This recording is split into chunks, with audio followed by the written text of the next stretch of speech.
You're listening to Inside Public Procurement by Bonfire, a show celebrating the unique stories and heroic efforts of those on the front lines of public procurement. Each episode, we bring you the latest trends, tips, and real stories from procurement trailblazers like you, who work tirelessly to bring positive impact to the agencies and communities you serve. Together, let's elevate the field of public procurement to new heights. Now, pull up a chair and let's gather around the bonfire. Our show is about to begin. Hello and welcome to the Inside Public Procurement podcast. My name is Tung Lai and I am the client support agent over at Bonfire, an e-procurement solution used by over 450 public agencies in North America. I am joined today by Amanda Burton, a procurement specialist at Utah Transit Authority. She's been in procurement for 15 years. She's married and she has a crazy busy 9-year-old. Hello, Amanda. Hello, how are you? I'm good. I don't have a crazy busy 9-year-old. I don't know what that's like. How is it for you? He definitely is crazy and busy. Having an only child is sometimes hard, but sometimes wonderful. And he keeps me definitely on my toes. So, yeah. So he's always kind of scurrying about at home as you're working kind of thing. Like at any moment, he can be on this recording is what you're saying. Well, luckily he's with Grandma today, so I shipped him off for this. So you should not hear him. But yes, no special guest appearances. He normally is underfoot. That's no, good. And usually it's just the random, Fortnite yelling that he won something. Yes. I assume. I don't know, but I just assume every kid that age is just playing that game. And yelling at each other from the screen. It's true. And then the occasional, Mom, I'm hungry. Well, he needs the food to eat so he can be powered up to, I don't even know what you do in that game, to win the game. I guess you there you go. Pew and shoot other people who play the game and that kind of stuff. Have you played it, Amanda? Are you a Fortnite expert now? I unfortunately have not. I have watched it many times, and as far as I can tell, there's just a lot of dance moves and a lot of different skins that you have to buy. Okay, but... and a lot of shooting. Okay, so there is shooting. So are you playing... No, yes. You're not playing Fortnite, but are you paying to feed this hunger that he always has to play Fortnite? Definitely not. I refuse. Okay, well, that's a good thing. But he does have very kind grandparents that often give him those as gifts for birthdays and holidays. That's very nice of them. That's very nice. There you go. A little tip for everyone. If you want to help your kids get better at Fortnite, get their grandparents to pay for the skins for them, I guess. All right, Amanda, we are here today to talk some procurement. You've been in the business for 15 years. That's quite a long time. You have a lot of experience in this. I have, yes. I kind of fell into it also. There recently is a lot of universities that have started procurement programs, but before that wasn't a thing. So if you've become a procurement professional, you did it by chance. And that's kind of how I started. You know what? I feel the same. And I didn't even know what procurement was until I was in the business. I just fell into it. Exactly. Me too. I thought there was 3 jobs in the world, like being a police officer, being a lawyer, being a doctor. Those are the 3 jobs you can be. But procurement... That's a made-up word. I agree. And my background in my university study was in criminal justice. Mm-hmm. So to become a procurement specialist was a far reach, but I landed in this field and I've enjoyed it. Great. So I stayed. Well, I assume if you've been there for 15 years, you must like something about it, for sure. Yes. What is your favorite thing about procurement before we get into some of this nitty-gritty? Oh, just how diverse it is and how every day is something new. And there's always a challenge that you have to kind of overcome. And I liked that it's not as repetitive as some other positions I've been in were. You know what? That's a great segue here. The challenges. We talked outside this recording, and now here we are talking about it on the podcast itself of a bunch of challenges, I'm not sure if anyone's heard of this COVID thing, but it's definitely impacted what procurement is in today's age, right? So we've talked about, and I'd love to explore this with you, specifically supply chain and how that has been impacted by COVID, and just, procurement in general. How has that been impacted by COVID? Oh, the pandemic has been crazy for all parts of life, of course, but especially for supply chain. There were many failures and many structure issues that have been brought to light due to the pandemic. 4 or 5 years ago, most companies had moved to a just-in-time inventory. And with the pandemic, we realized pretty quickly that that was not the best way to run a company. It left us very vulnerable. Everyone was scrambling to get products that they needed to just keep business afloat. And it caused a lot of organizations to unfortunately either stop running or halt production. Right. And would you say that everything has, not only drastically changed, but just the processes of what you do has changed a lot over the last year? For sure. There was a huge PPE crisis, and honestly, I hadn't even heard of the word PPE prior to last year. And then all of a sudden, my management team is saying, get us all these PPE products, masks and hand sanitizers and gloves. It was a standard everyday business, but we needed them additional gloves. It was kind of a perfect storm that created a huge bidding war internally for everyone. Even all of us that were using state and government funds, we were using the same pool of money, but yet we were bidding against each other to get the same products, which just caused the prices to raise even further. Yeah, I guess I never really thought of that, right?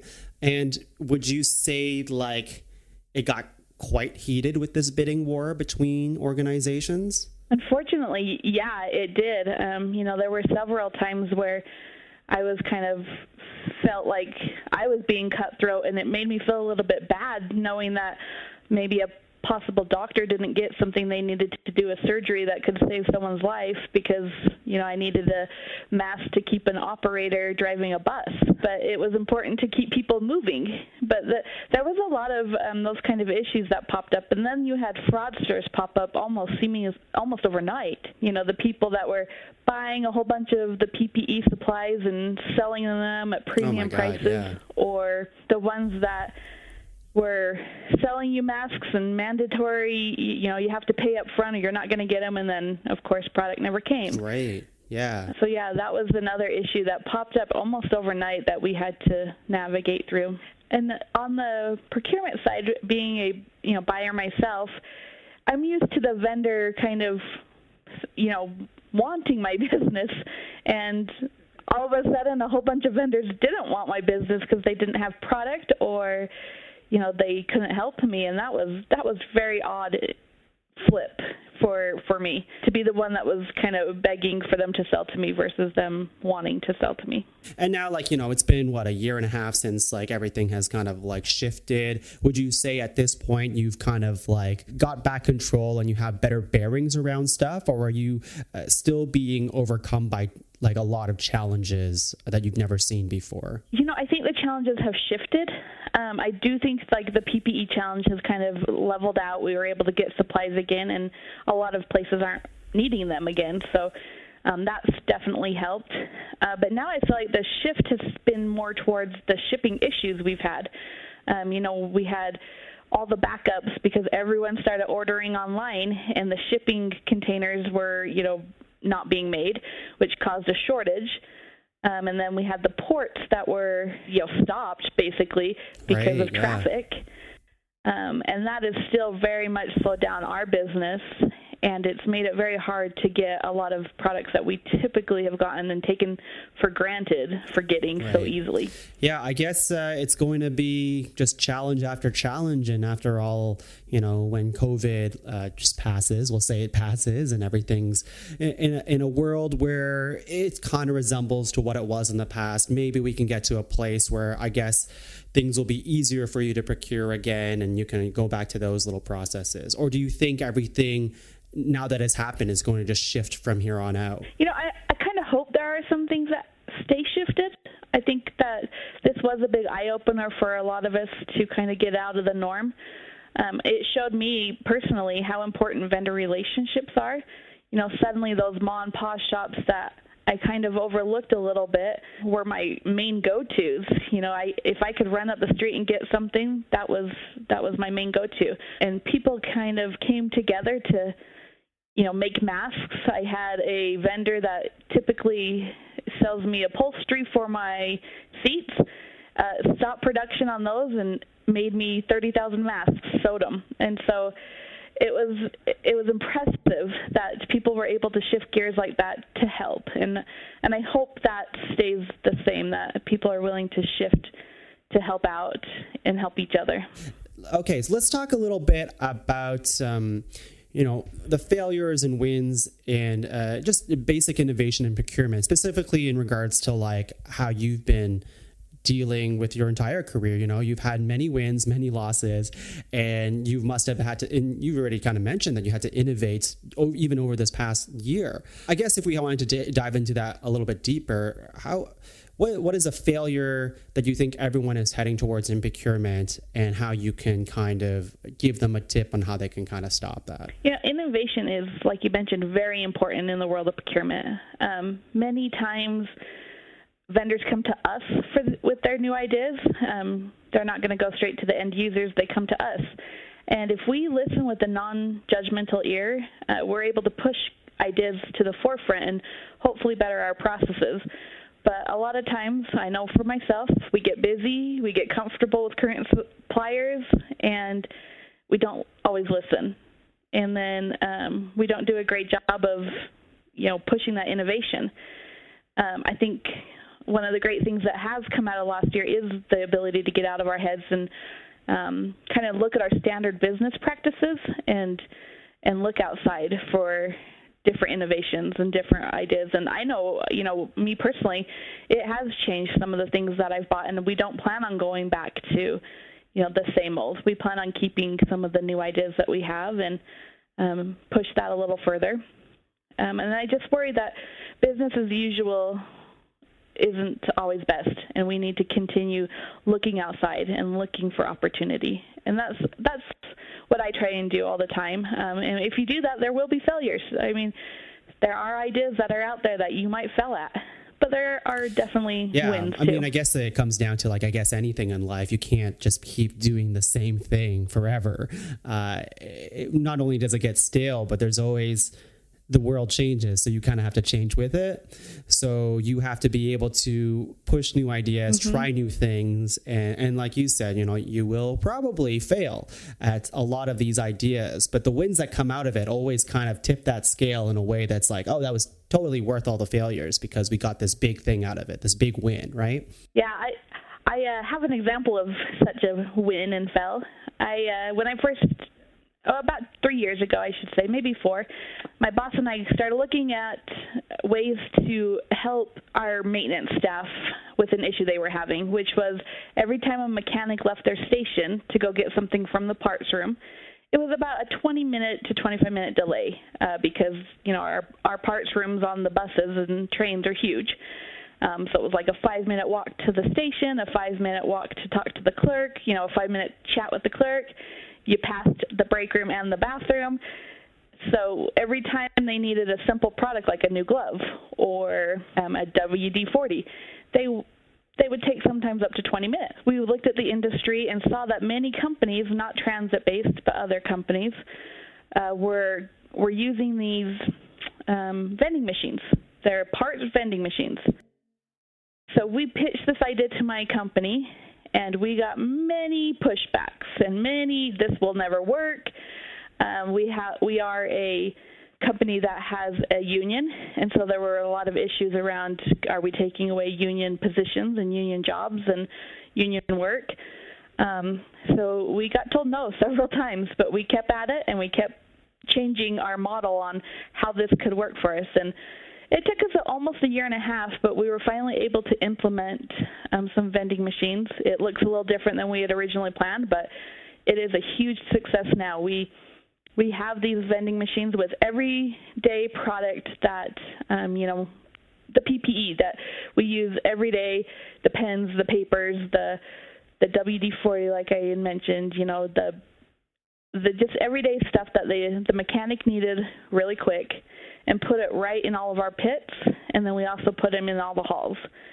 And we have cut down our time, our downtime, significantly. So it ended up being a success, but it was a lot of failure at first. Right. And like, you mentioned it took like a year and a half to like implement something like this, but I imagine like the success of this will have like a long-term effect that made, like a year and a half sounds long, but compared to like it sounds like something like this would have a real impact for years to come. Yeah. Like I mentioned, it has been about 4 years now, and the first year was kind of rough, mainly just because a lot of people weren't using it like they should, or still wanted to keep walking back to the maintenance and walking past the machines. But now that I feel like everyone is using it and it's got its own rhythm, it's awesome. There are still some issues where something might be out when you need it, but for the most part, it's changed our work drastically to the point where we have a lot less downtime of our mechanics. Let's move on to another topic that you and I had a little bit of a pre-discussion on that was like really interesting, and I'd love to pick your brain on it. We kind of mentioned this idea of a generational gap, between young procurement professionals and older procurement professionals. I think, I would consider myself, on the younger side of being a procurement professional. And I've seen it even in my own organization or throughout just helping others, that there is definitely a different mindset and workflow and rhythm to how young versus old, I guess between everything in between as well. Everybody has their own way of doing things. And it's interesting because we all kind of do the same thing. So I would love to hear your opinion on that. Oh, for sure. So in my organization, our buying team ranges from age 26 to 70. So there is a huge spread. And like you said, it is completely different how we approach things, how we think about things, our ideas, and the goal is that we all come to the same end result, right? We still get the product here when we need it. But that's been particularly hard. I'm kind of right in the middle of all that. I'm not a baby boomer, and I'm not, a Gen Xer. And so it's hard to kind of be the one in the middle navigating. But I see that the world is transitioning, and there's a lot of people that are kind of getting left behind. And that worries me. And it's not even just coworkers. It's vendors also. There's a lot of paperless stuff going on right now, and we post all of our bids on an e-bidding system. And there's a lot of vendors that still want to try and print all their papers and send them to me, and I don't accept those anymore. And so it also is leaving behind many companies. So it's hard to navigate. Kind of the loss of the technology, or the gain of the technology, and the loss of paper. And there's also the issue of a lot of the people that are in their 70s or 65s in the workforce, they have a lot of knowledge that unfortunately I think gets lost. They don't pass it down as much as it used to be. Right. And do you think it's because of the challenges of using e-procurement tools that they are not able to pass that type of knowledge? Because obviously they've probably done this entire life, or at least a significant part of their life. And you're right, they are just chock full of vast knowledge in procurement, but maybe not so much on how to use, specific processes, software on computers and things like that. What do you think would help them pass that knowledge down? And, I think part of the issue is the appearance of the way it looks to the younger generation too.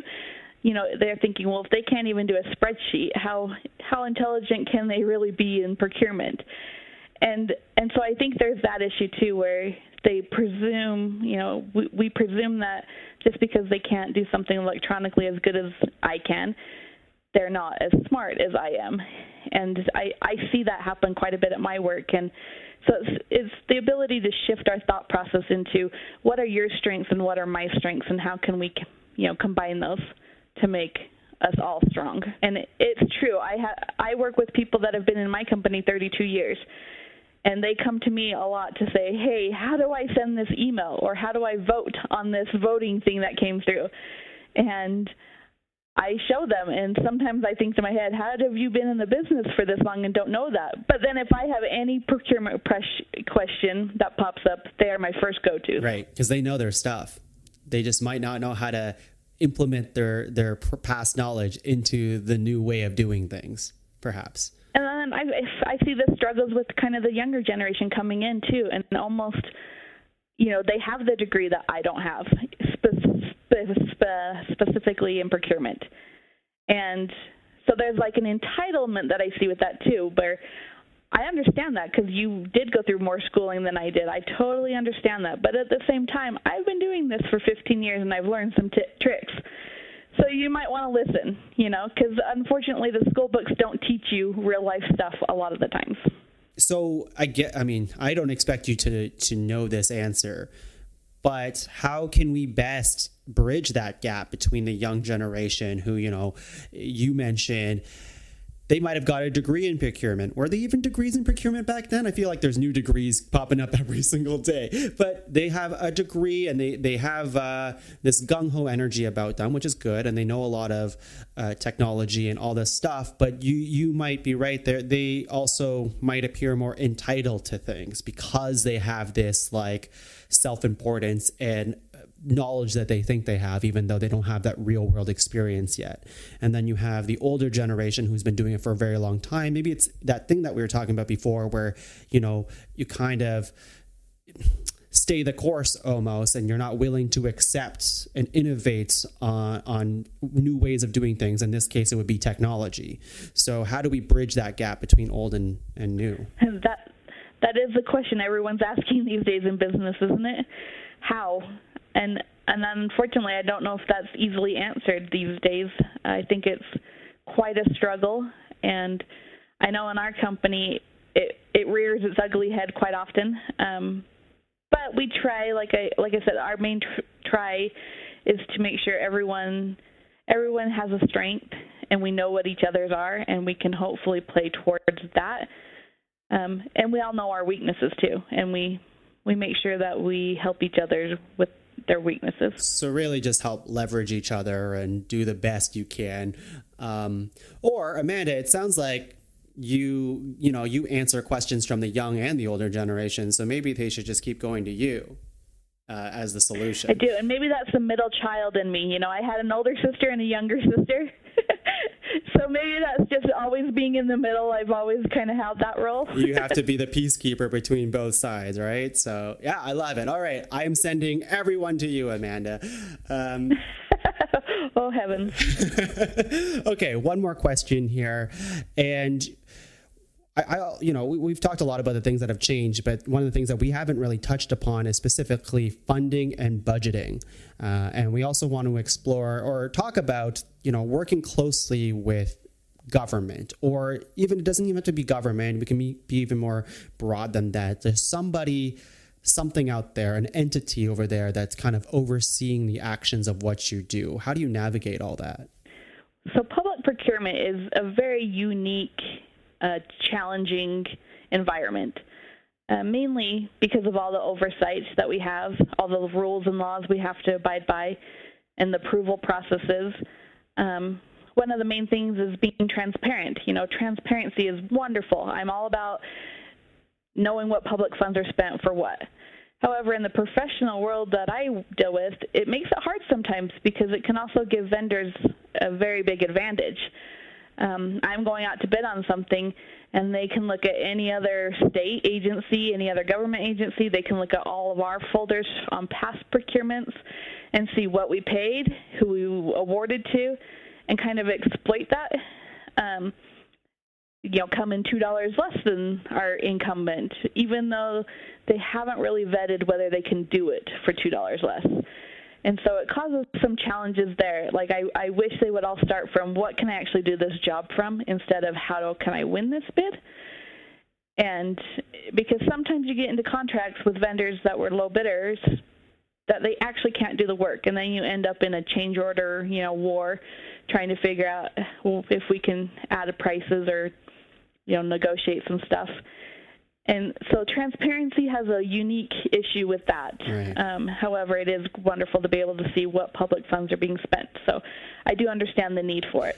Yeah, I guess I never thought about it in that way, where transparency can be almost a double-edged sword in a way, right? Where it's like, it's good to be transparent. We should be transparent, but also because of our honesty and transparency, there are people out there who just want to win. And by that notion alone, they might not be the best person for the job, but they'll be in the guise of the best person.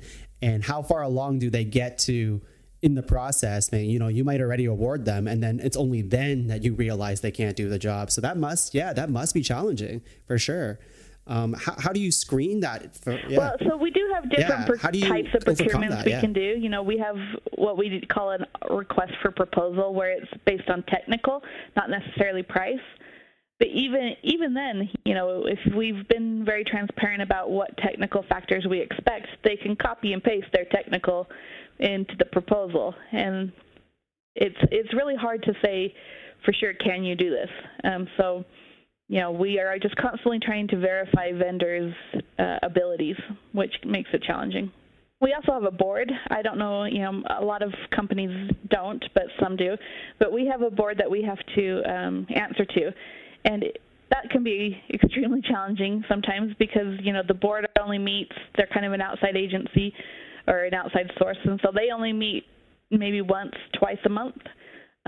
So I might get a contract completed on, you know, the second of the month, but they had already had a board meeting on the first, and it takes me another month to actually get it on the agenda and approved. And it just causes a lot of delays in our supply chain. And unfortunately, the blame often gets put on procurement for those type of issues. And it's like, why are you taking so long to get this signed? We awarded this months ago. And then just also with like budgeting, it's, you know, we ask for budgets and budgets change a lot, and that makes it challenging too. Yeah, I guess like by having to, let's say, answer to a higher up, if you will, the process and urgency of things can be on different levels for people. And maybe it's just the more hoops to go through, I guess, to get the things that you want. Does that sound right? For sure. And in government, we have a lot of rules that we do have, and hoops we do have to jump through. That makes it even that much harder. So when you add an additional layer of oversight, it just really can boggle it down. And then a lot of times the end users don't really understand, like, I want the red tissue box, and why did you buy me the blue tissue box? And they don't understand that because the blue tissue box will work the exact same function-wise, and it's $40 cheaper or whatever it happens to be. So that's hard to bridge that gap a lot. Those are expensive tissues.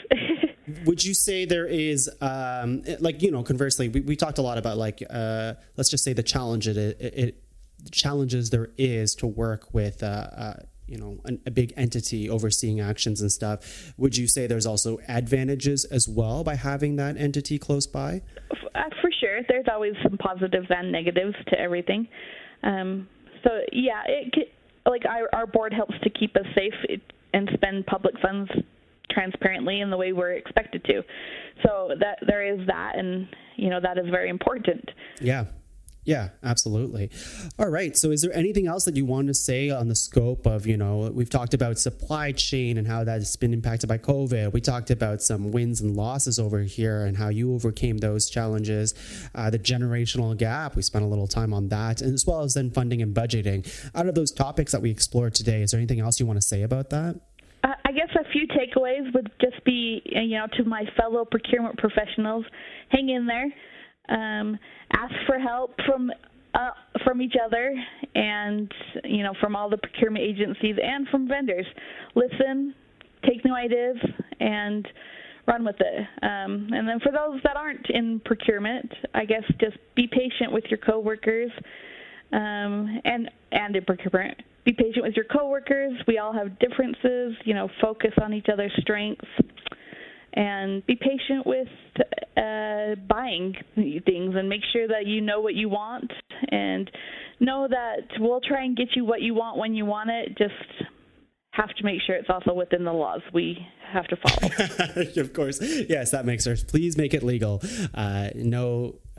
don't need to, jump through even more hoops to get a thing.